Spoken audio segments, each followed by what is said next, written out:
I'll just start. I'll just start doing a quick intro, and then please jump in at any time if anyone's got questions throughout, or Lucy will jump in if she sees things in the chat as well, as people trickle in. I am recording this, so maybe we'll just put a note in the chat that we're recording.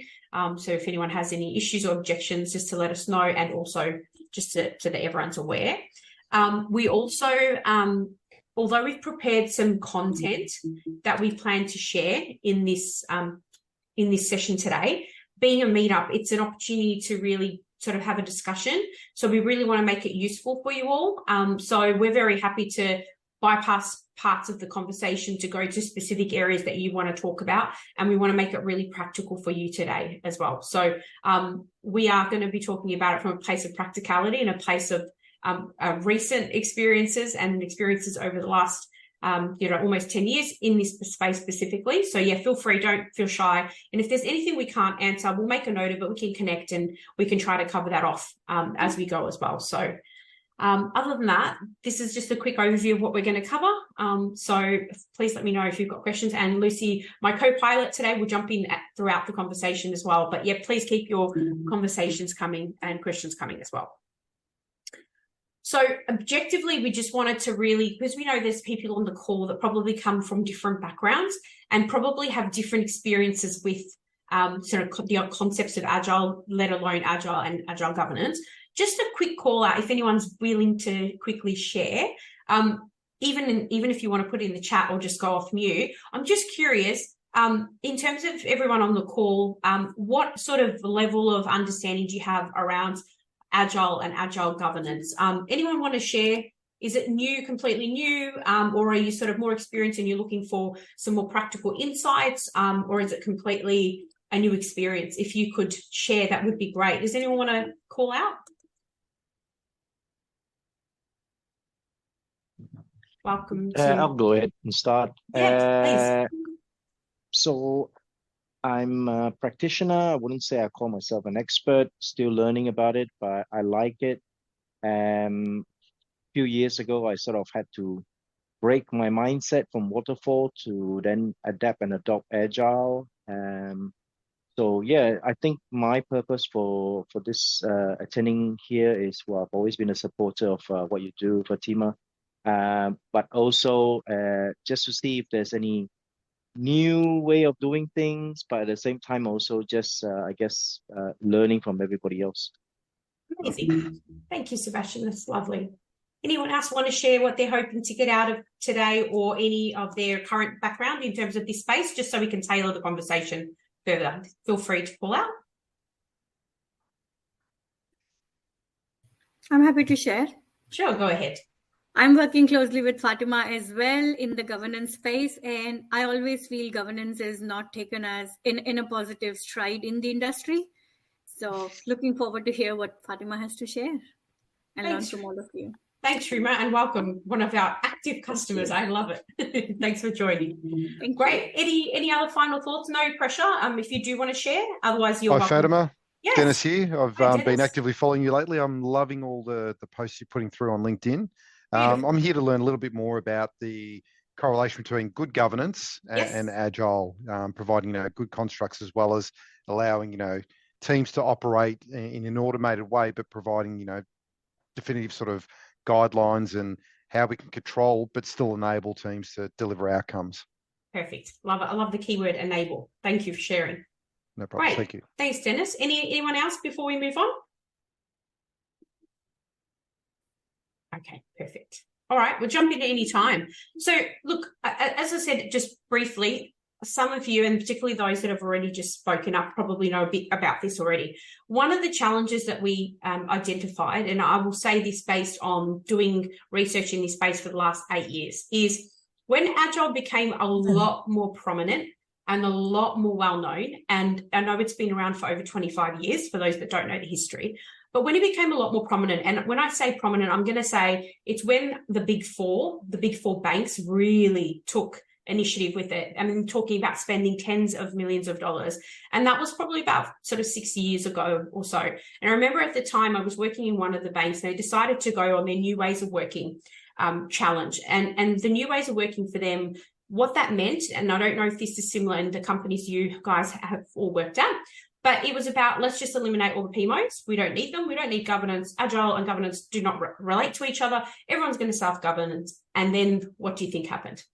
Chaos. And I can say that firsthand because I have been in one of the particular banks and all the other three, but more recently where they've now undone what they've removed from governance perspective. So when we look at Agile versus governance, there's obviously the Agile side, and a lot of people will preach the manifesto, which is fine, but Agile's come a long way from there as well. And there's a lot of different proliferations of Agile and Agile-based methods that are out there. I think at last count, there was over 50 different types as well. So that's just a little bit of background to just get the ball rolling.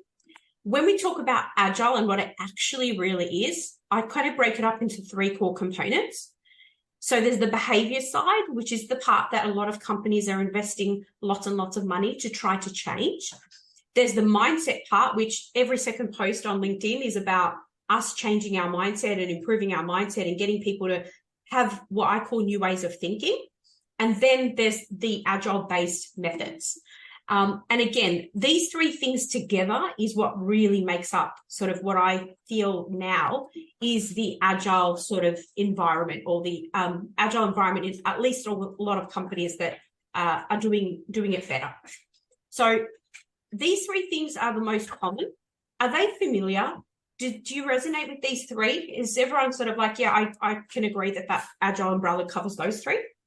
Do you think? Yeah, it's true. I mean, the thing is that everybody is always talking, when you talk about Agile, is straight away to the process, Agile Scrum. But most times I always have to tell my colleagues or fellow peers that I have that we have to take a step back, and that it's more of a behavior and mindset first, yes, before it becomes a process, right? 100%. Yeah, spot on. And look, this is the thing. You know, Lucy and I are here not to tell you the theory behind Agile, because there's so many different frameworks and methods and tools. It's not about that.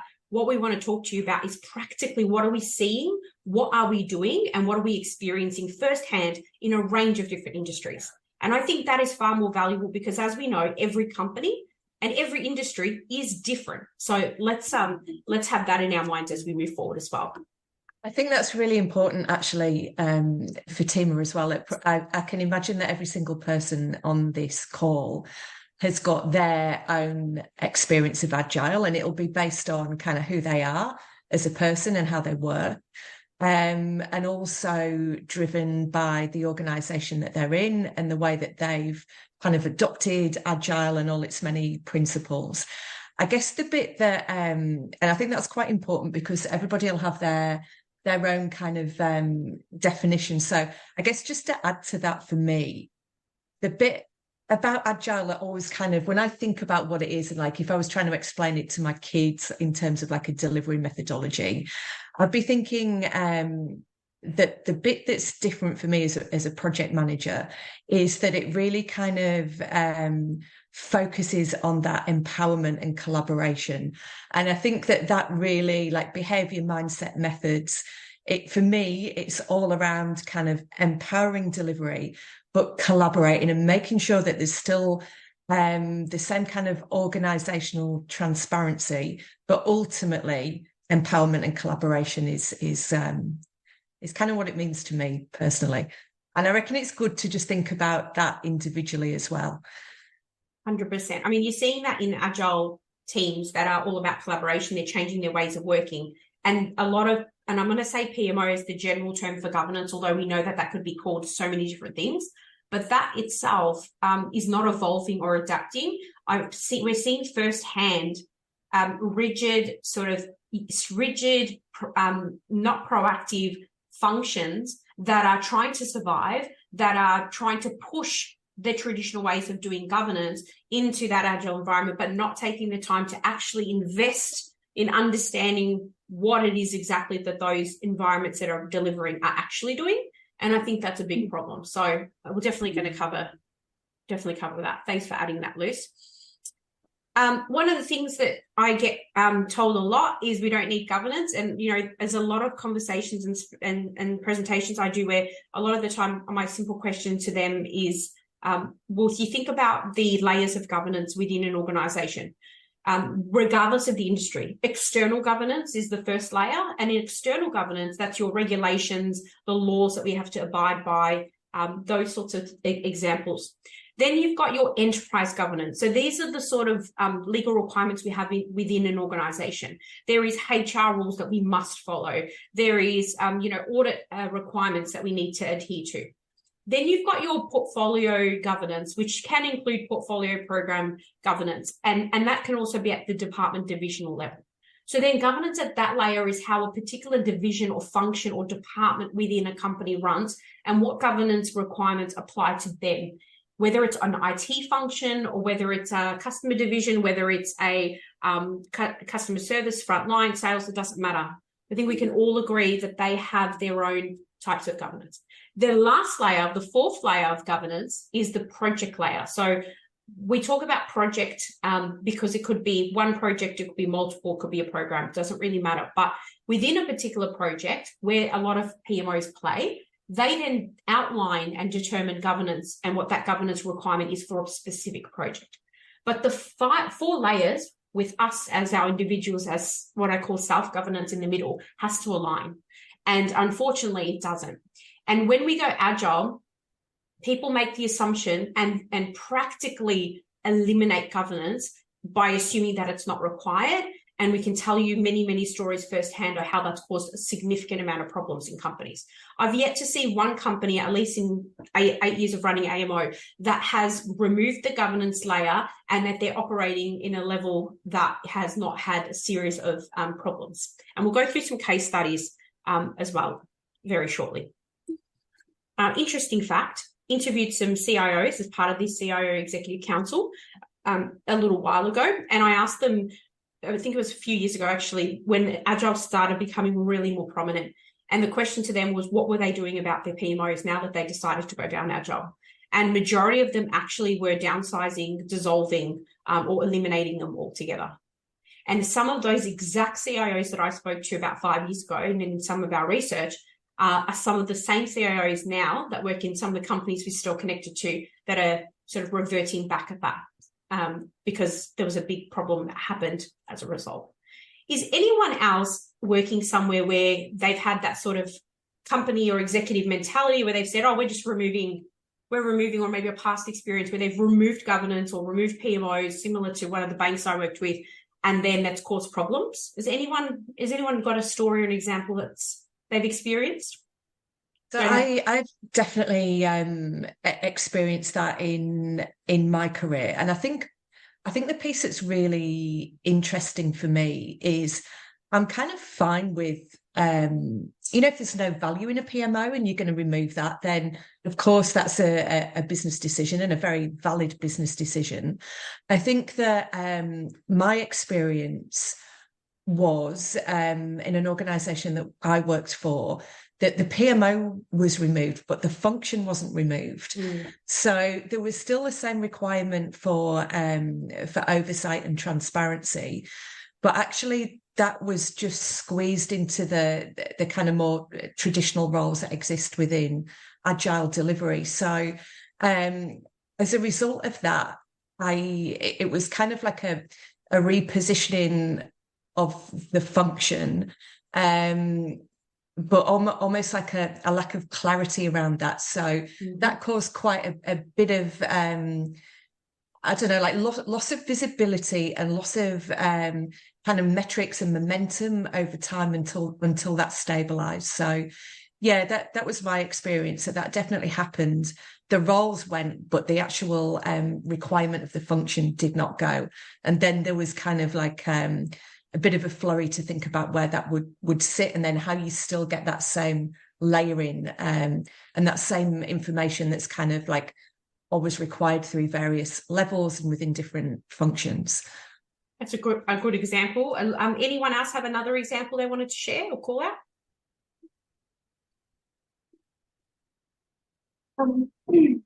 Hi. Hey, Michelle. Sorry, I'm with introduction. So I've worked in quite a few organizations which were somewhat agile mature, where there existed no PMO and everything, like Lucy was saying earlier, the roles weren't there, but the requirements for that function existed, and yes, we can embed it into various sort of team topologies. yes, One thing that I noticed, though, because I play or used to play a lot in regulatory change, was that when there was a particular, and there were big regulatory changes over the last 6 or 7 years, when those types of things came in, where they touched on, because we know PMO existed, and they were, and lots of those functions were embedded within technology teams, the requirement, the governance requirement around what you do to ensure that there is compliance and adherence with regulatory obligations is missing. yes, absolutely. And yeah. It's an interesting point, because you resonate with what Lucy said as well, and with what you're saying. Realistic, like in one company, for example, they gave the Scrum Master the governance, they gave the Scrum Master the change capability, they gave the Scrum Master the typical traditional Scrum Master. So their work has to go somewhere, because remember, we talk about the layers of governance. Someone's got to do that. So yeah, it's definitely a very, very common thing, more common than actually we realize. It's a very different type of project as well, because yes, the technology can be delivered, but there are other finer elements around it, like you need to build a quality assurance framework around that. Absolutely. Which creates, specific reporting and the cadences around that, which often gets missed because those people, like a Scrum Master, wouldn't necessarily know how to map technology delivery to regulatory obligations to traceability. 100%. How to do that. 100%. And those that are proactive PMOs modified the way that they work to survive, and we'll give you some examples of that in a moment as well. Awesome, thank you. So just those of you that don't know this, we just wanted to bring this to everyone's visibility. Usually when talking about traditional project management, we talk about the iron triangle, and there's other names for it, and really people, to try to help them understand the sort of differentiator between Agile and Waterfall. We just really use this example and say, like, at the end of the day, when you think about it, we're still creating, products and services. They all have a time component, they have a cost component, they have a scope component. All that still applies. So it doesn't necessarily remain that if we're moving away from Waterfall and we're moving to Agile-based things, that all of a sudden that goes out the window. It doesn't. It still applies. So what are some myths? I'm curious if you want to even put it into the chat, how many of these you've heard of. These are really, really common, and that's why we've shared them here. So in some instances, we hear that we need to apply every Agile principle. We need to use the Agile manifesto verbatim and yada, yada, yada. Those that are in some environments will tell us that they can't do Agile and Waterfall. Almost every client in the last 8 years, I can tell you, does everything from ideation, that whole pipeline demand, up until they distribute their funding to delivery in a waterfall way. And that's just because the change from the way that they manage their capital portfolios and whatnot is so significant, and they don't have, I guess, the trust or comfort to change that model completely. In one company, they created funding envelopes and distributed that funding at a divisional level. And in that case, it was a little bit more agile in the way that that money was spent. And then in other organizations, fundamentally, the whole process, really agile, only started after they'd received and had been approved that investment slate. So this just means that even though, and I haven't, and I'm sure there's some out there, but I haven't personally, in the last 8 years of this business, or the last 20 years, been in one company who was purely agile end-to-end. It's like a unicorn. It has not existed. Maybe it does some places, but I haven't seen it yet. So I'm still waiting. Yes, agile means no planning. Love that one too. It's so interesting because there's actually more planning. It's just more frequent, and it's just short and bite-sized. And I actually find sometimes it can be more effective if you're doing it right. The other one that's really funny is work must fit in a sprint. So we've worked with companies who have 2 weekly sprints, for example, and they basically work on things that can only be done within a sprint. But what they do at the end of the sprint, they just lift everything out of that sprint and put it in the next sprint. So really, it's like a long project plan that just goes for months and months and months, and they just keep shifting everything over. So that's just another small example. And obviously the one that's my favorite, which we're spending time on today, is Agile has no governance, which I can tell you is wrong. So any other ones that come to mind that anyone wanted to call out? Is there any other funny ones I've missed? I think the planning one, I completely agree with Rama there. Like in my experience, Agile programs usually have the most planning that I've ever seen. There's usually kind of big room planning events. You've still got releases that you need to kind of plan around. And there's usually a lot of planning over all the various kind of time horizons across the themes, the features, the epics, the stories. The other one that I didn't hear is that there's no predictability with Agile.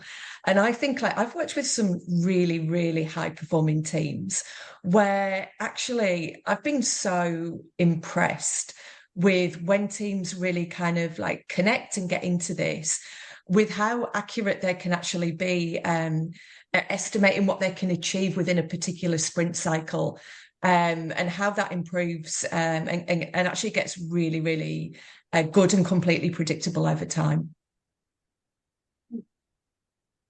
Thanks, Lucy. And that's the go ahead, Michelle. Go ahead. One bit of MCD that I hear, I've heard quite a lot, is there seems to be this misconception that Agile is Scrum. Yes, exactly. And look, I think that might be, I could be wrong here. I think it's number 2 or 3 in the highest growing Agile-based method. I think so SAFe is the leader by far. And then I think it might be 2nd or 3rd. I can't remember. I think there might be one called, I think there's one that's 2nd before that. But yes, you're right. People think that Agile is Scrum and Scrum is Agile, and that's it. Yeah, that's the methodology when actually it's a philosophy. Exactly, 100%. The other one also, from the experience that we've had over here in Singapore, is that a lot of business users seems to think that Agile means that projects can be delivered faster.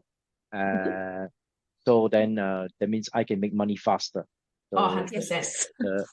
The disconnect there is sometimes I don't know whether to say it's funny or it's really bad, but it's the experience I've had here for few projects now is that all the business users who sign contracts to deliver a project in Agile feels that, that means you can deliver it a lot faster. 100%.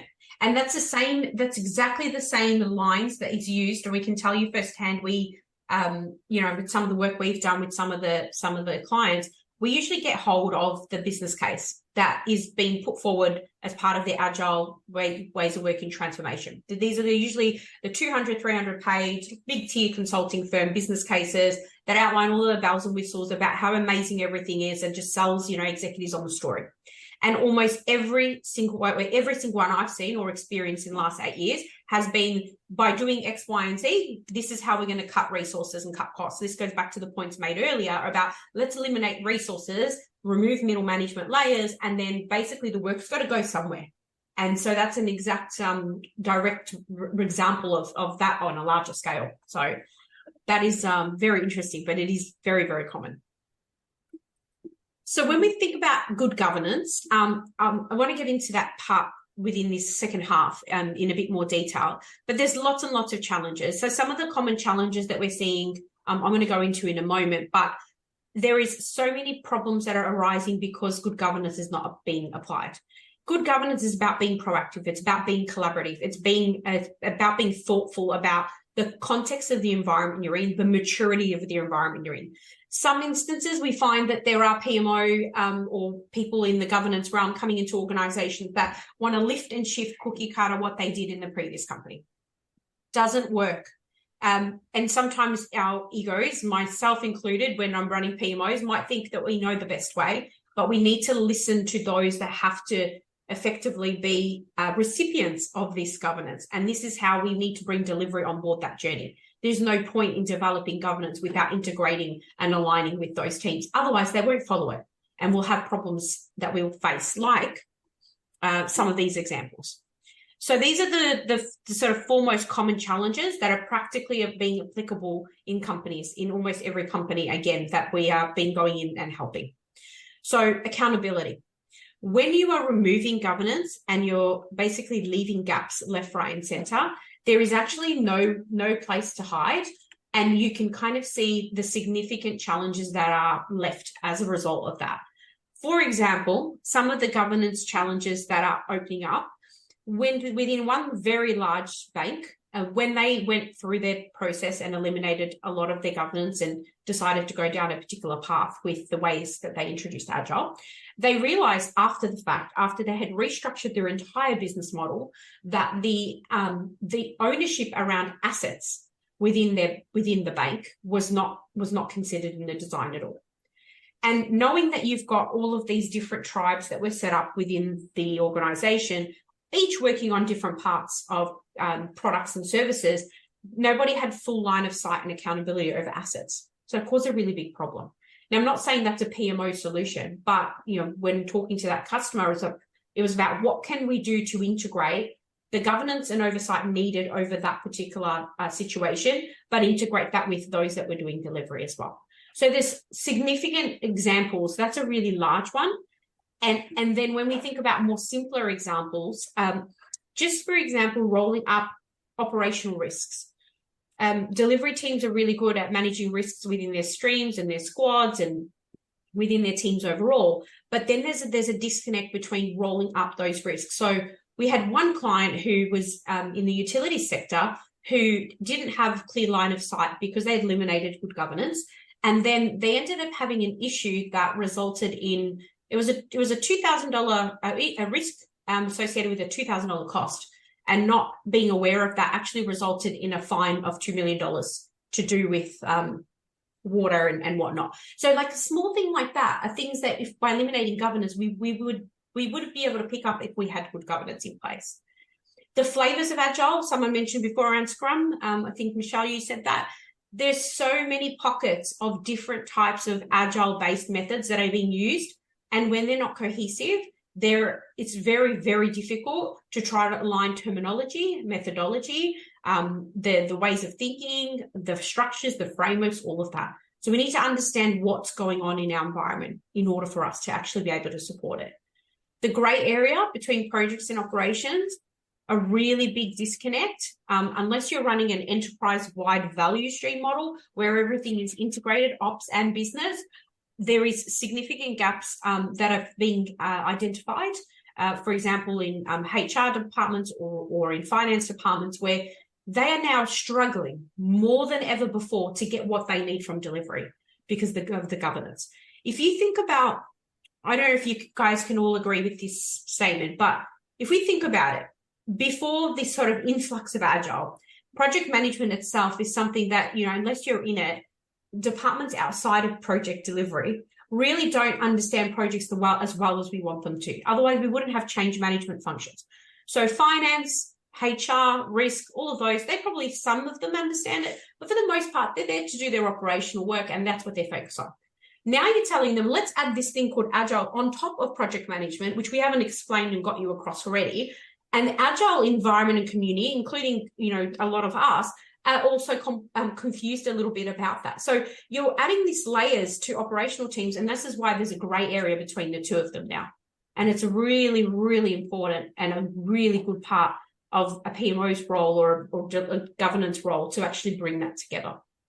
And then obviously we talk about governance in general. Do these challenges resonate? Is there anything on here that's new or anything that anyone wanted to add? Very interesting topics and operations there. So I've worked in a couple of organizations where the distinction between project delivery and operations became merged, in that they were teams doing projects and BAU, keeping the lights on kind of stuff at the same time. Yes. So that was really interesting to learn how to adapt different methodologies to support what they were doing and also to enable reporting around what they were doing. So it was quite interesting to see that, because I was in a team that basically there were three sort of areas. They delivered projects, they kept the lights on because they were cloud and infrastructure team, and then they also provided an internal service in terms of infrastructure establishment to other teams.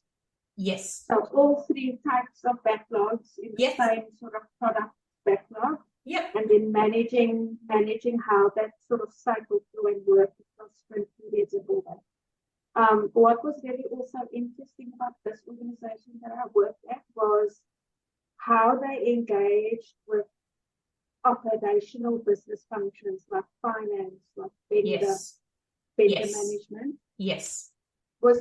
I actually thought it was really, really well honed and thought out, because they were all brought into quarterly planning, and even like the finance approach was modified to accommodate the 3 monthly funding model, where they looked not at project costs but at resourcing costs. Yes. Which is quite interesting. Yes. So I've seen it work, but then I've also seen other organizations where it's breaking. Yeah, it's really interesting, because it's commonly the connecting factor is around something to do with the financials, and obviously that's core, and that's sort of one of the starting points when looking at. Actually, probably one of the most common starting points. The main starting points when looking at going in and understanding what's going on is we usually look at that front door pipeline, demand, ideation, whatever you want to call that, because that itself, if you just fix that to start with, then it can actually then trickle and solve for a lot of other problems. So yeah, but no, thanks for sharing that. Any other challenges or call outs from anyone else that you wanted to share? I know one challenge I've experienced in an organisation that just as they were kind of like landing the way of working, like the agile way of working, is obviously one of the kind of key concepts is that you can move quickly, and that your scope can change, and you might need different kind of resource types for particular periods of time. Now, without some kind of mature way of actually acquiring and booking resource and actually being able to hold on to that resource for the appropriate time, like maybe for a full sprint cycle or maybe 2 or 3 sprint cycles, it's really difficult for agile projects to actually get momentum and get the runs on the board. So like, you need a good resource booking system, or a really kind of like collaborative environment to actually resource sprint cycles appropriately. Yeah, it's a good call out, and it's even common we've seen recently where there are several organizations that have done the value stream or the streams model, and the way that they have to share resources across functions as well. So yeah, it's becoming a very common occurrence in these teams. So yeah, and I guess how you you manage that contention as well, and like where's the point that those kind of things resolve? Because I think I'm sure everybody's kind of experienced this before, where there's often some real kind of single points of failure in organizations where you have people that have got really specialist knowledge, particularly in tech environments, that are drawn on by everybody at the same time, and it's how do you manage that in a fair inequitable way so your people are taken care of, and you can still kind of achieve your objectives. Cool. Okay. So on that note, let me just go back. Sorry, let me go back a sentence. So governance. So again, this surprises me, because a lot of the time when I talk about governance, people make assumptions about what it is. But governance, for those that don't know, is not just about what we think it is from the way that we've experienced it, but fundamentally it's about structure, it's about people, and it's information. So if I was going into an organization, I'd be looking at the associated context and content that relates to structure, people, and information. And we're talking about structure. This is all around your decision-making, delegations of authority. It's the process to escalate. It's the roll-up of information. It's the communications between operations and delivery and all of these factors. It's the committees that we're putting in place. Now, when we think about agile governance, and I'll give some examples in a moment, it doesn't necessarily mean that everything that we traditionally apply needs to be applied in an agile environment. That is absolutely not what we're saying. But we still have to look at structure. So regardless of whether we're running in a heavy agile-based environment, the structure may change, but structure still applies. Same with the people side. So people relates to things like culture and staff retention. It's how you bring people on the journey, helping them to understand their new ways of thinking. When agile is rolled out, usually from a top-down model, executives probably have the least training and the least education. And that's because they'll tell you they're very busy. We get that. But you're the ones that are meant to be driving this change. And without that, I guess, intensive experience of actually practically applying it and doing it, which I get it's probably something they can't afford to do, then there needs to be a better way to connect the gaps between executives who are the ones that usually are the ones that make or break the way that we move forward. So there's a whole people component, structure around the resourcing things that Lucy talked about, structure around the way that our teams are set up. There's so much that relates to people. And then the third one is information. This is where we get into the mechanics of tools and templates and processes and, all of those, what traditionally sits under the PMO admin umbrella. But those three things together is what helps to drive good governance. Now, if I'm going into an organization, I'm obviously going to be looking at all three things. And I'm actually going to be focusing on what's there today, what the level of maturity is, where are the gaps, where are the low-hanging fruit, what's causing the biggest pain. And I would look at things such as the inputs and outputs associated with all of these, because by identifying those, we are able then to start putting together a plan of what parts need to be addressed now versus what parts may be addressed later. We shouldn't have to do everything all at once. Just like agile delivery teams operate in an iterative way, one of the biggest differentiators for traditional PMO and more adaptive PMO function is by implementing and developing and working in an iterative way, so that we, just like delivery, gets their feedback from their customers. We, as governance people, get feedback from our customers, and we co-design and collaboratively build out the governance together. And I guarantee you that that is what makes the change stick. I can give you a really specific example of a client we worked with 3 years ago. We helped their enterprise PMO, who was extremely rigid, to be open-minded about changing the way that they were working and adapting the way that they were working into that more sort of agile-based environment. This company had rolled out value streams, and the enterprise PMO was still running the way that you would expect a very rigid, very thorough, very detailed PMO to run. There was a big disconnect between the value streams and the enterprise PMO. We had to bring the two together. And we did do that through lots of different methods. But one of the places we started was with that pipeline process. Getting everyone on the same page and evolving that part of the puzzle meant that we can then connect the other bits slowly but surely and bring those teams together. And then 3 years later, recent conversations, they're still using those frameworks. They're just uplifting them and iteratively improving them. So that would be definitely where I would start. I would not come in and say, this is, what is your service cover? No. My favorite thing to say about governance is when we think about what we need to do moving forward and what adaptive governance is about, it's not the what, because the what is structure, people, and information. It's those 4 layers of governance. And it's the same. If I'm talking about resource management in one company and I'm talking about resource management in another company, fundamentally, the what is the same, but what is changing is the how. That's the part you focus on. That's what makes up and drives good governance, focusing on the how. Now, the how is based on maturity, based on the current capacity and the skills of the capabilities of the team. And it's also based on the current needs of the environment that you're in. If you are starting from scratch, you've got a bit of a clean slate, but there's a huge ramp up for educational and awareness. If you are starting in an organization that has had some negative experiences with their PMOs and their governance factors, then you need to unpick and understand why to be able to figure out what to do next.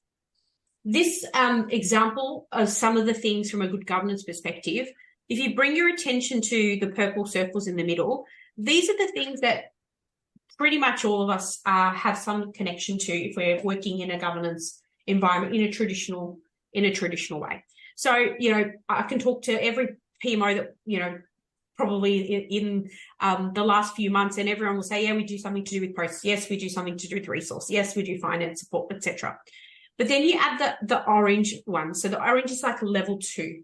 So when I look at sort of those that are taking that next level, they start to introduce things such as integration, as I said, around operations and delivery, or maybe they provide a bit more support on that regulatory oversight, or maybe they've developed knowledge management frameworks that transfer knowledge across divisions, across departments, across programs. That is far more effective than maybe, you know, what you would traditionally see. So then you go to the green circles. Now, this is even more mature governance functions where I've seen them start to build out specialist teams.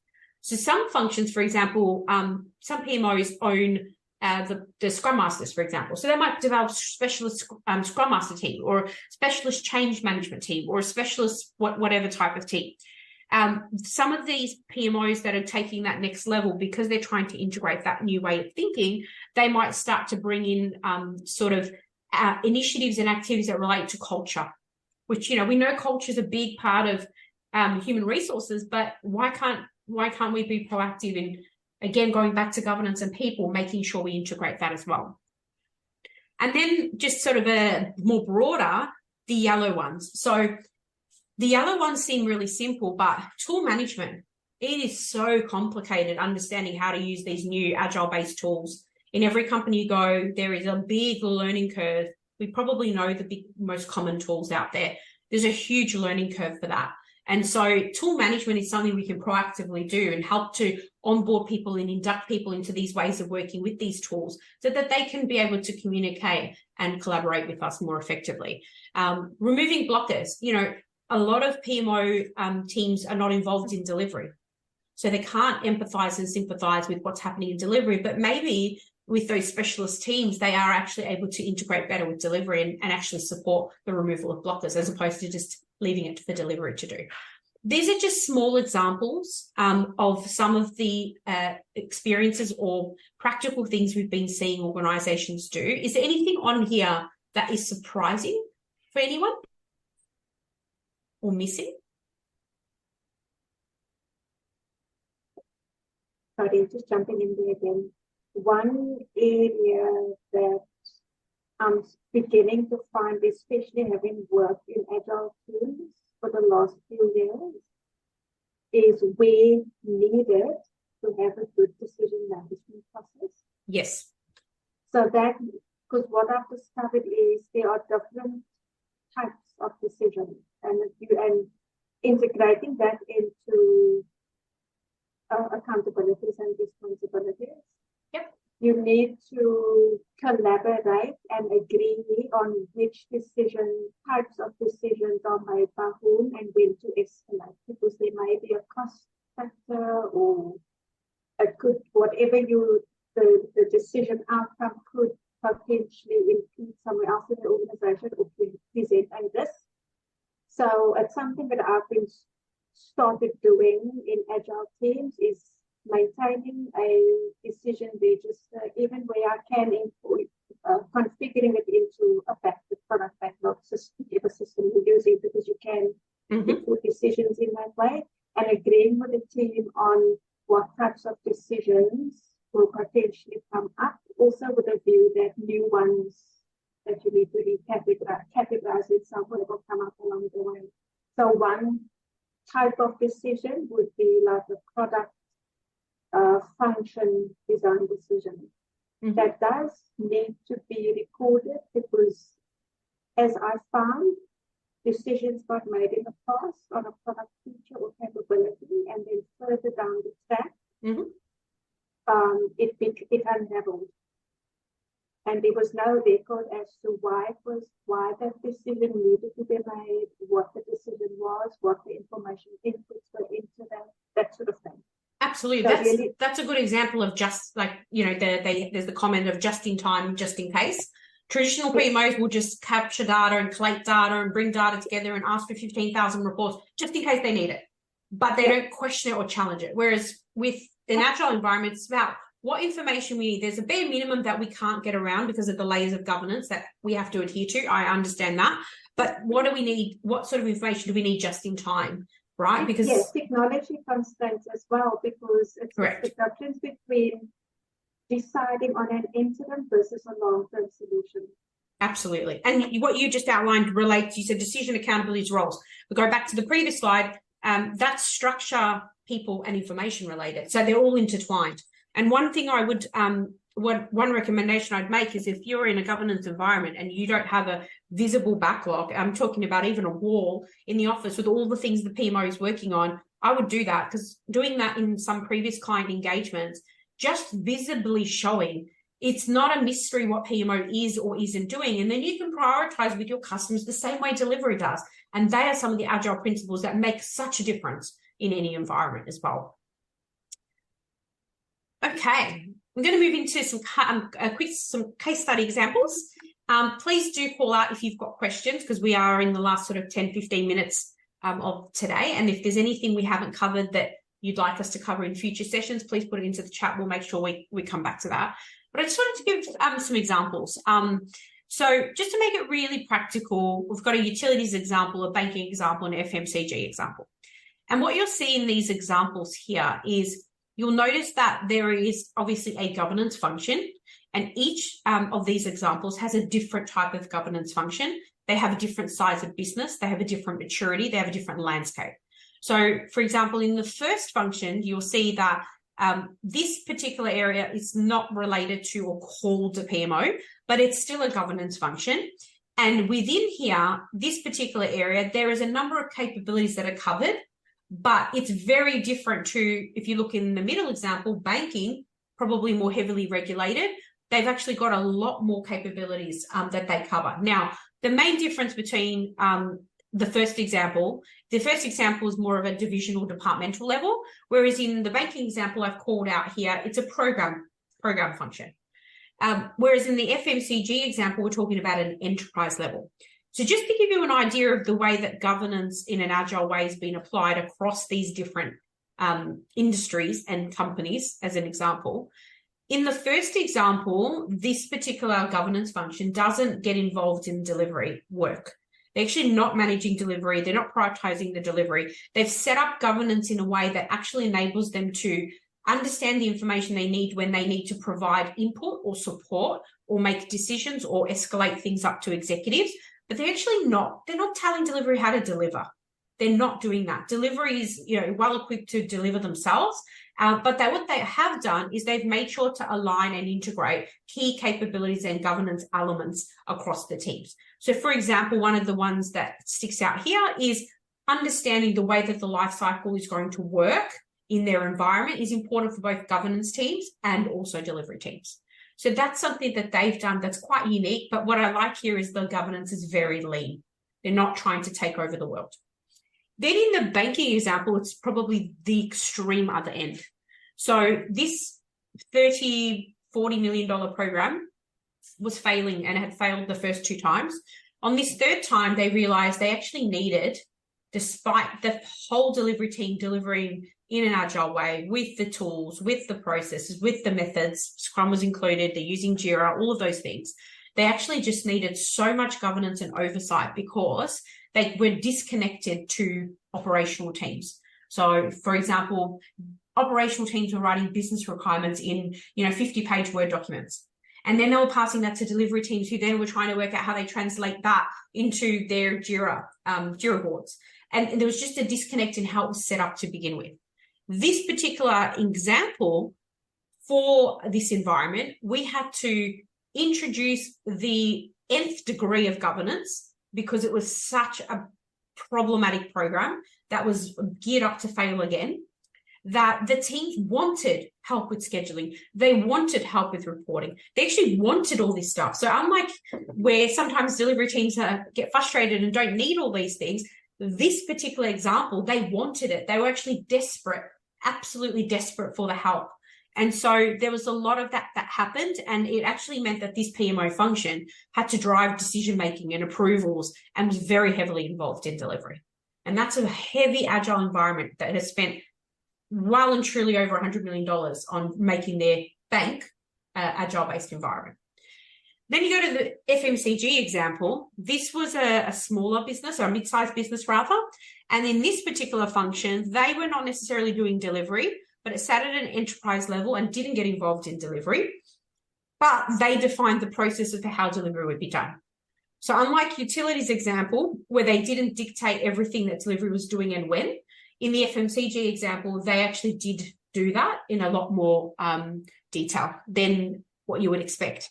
The similarity between the three, the most common theme, is that pipeline, demand, idea, prioritization, triaging, that component was applicable in all three, even in the program example. So you can see that this agile and agile governance umbrella can be very different applied across the three. I don't know if you want to add anything, Lucy, from our experiences before we take some questions.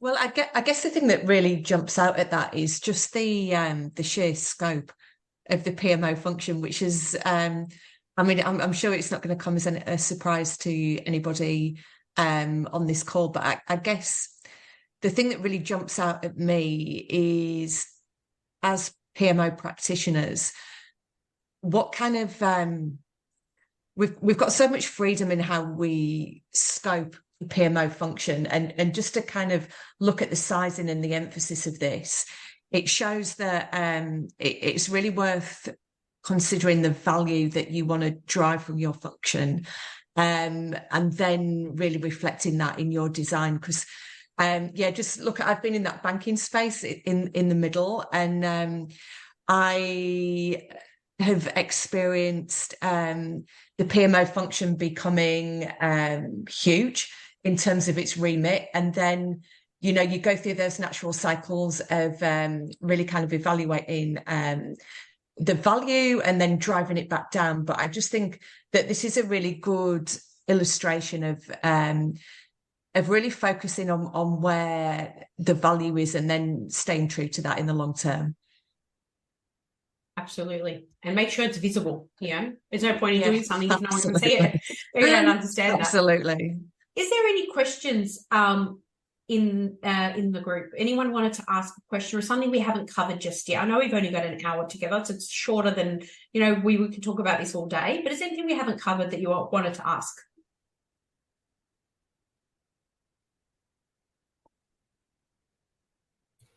Not a question, just a comment, Fatima. The examples that we have on the screen, such a good example to show that how governance or setting up governance can be iterative as well. 100%. Yeah, absolutely. Absolutely. And I think, don't you find sometimes in PMO as well, there's this kind of expectation that we do everything from day one?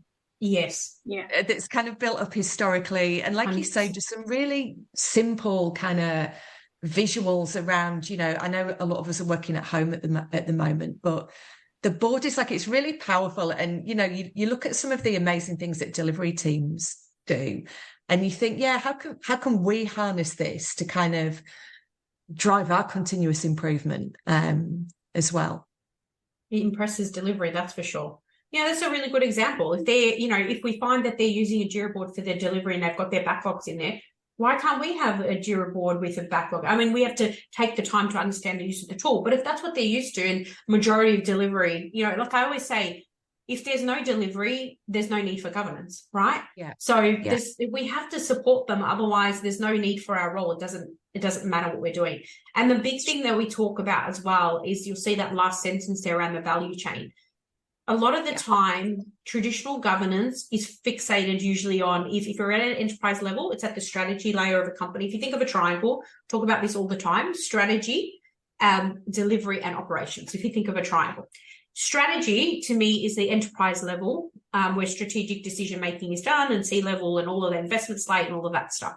Now, of course, in some companies, you have an enterprise level PMO, And if you're like many EPMOs, they are there purely to manage an investment slate. They actually don't get involved or dictate how delivery is done, life cycles, methods, especially in large businesses, definitely in banking. Then when we think about delivery, and I call it delivery, but that's your projects and your programs are where governance traditionally sits.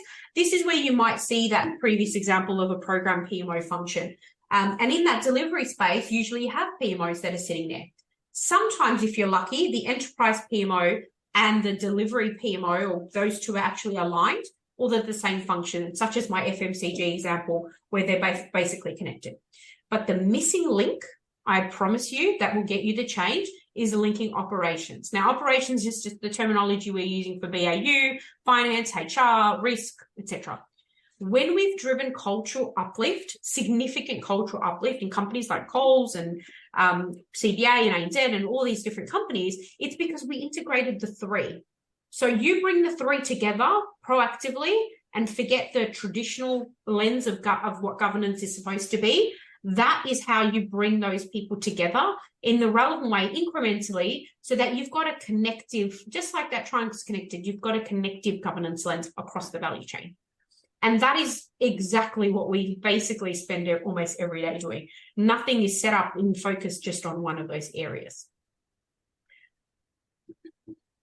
So on that note, thank you, Sebastian, for the comment as well. Feel free to add any more questions. You can connect with us on LinkedIn. Just to kind of close out, if you are interested, we have a free digital pocketbook on our website. It's called This is Agile. It's already been downloaded almost 1,100 times. It's completely free. And it's basically a really good introductory guide for the world of Agile in layman terms, where have found that it's really useful if you're trying to communicate to stakeholders and get them all abreast of what that is. And then for those of you, or for anyone that you may know who is interested in learning about a more adaptive way of doing governance, we've got a 2-day boot camp. Our next intake is in March. And Lucy and I are facilitating that. That is very, very practical. So if you'd like to know more about that and potentially be part of it, I think we've got capping the groups at 5 people per group. Then let us know. Again, via LinkedIn, replying to this Teams chat, any one of those things is completely fine.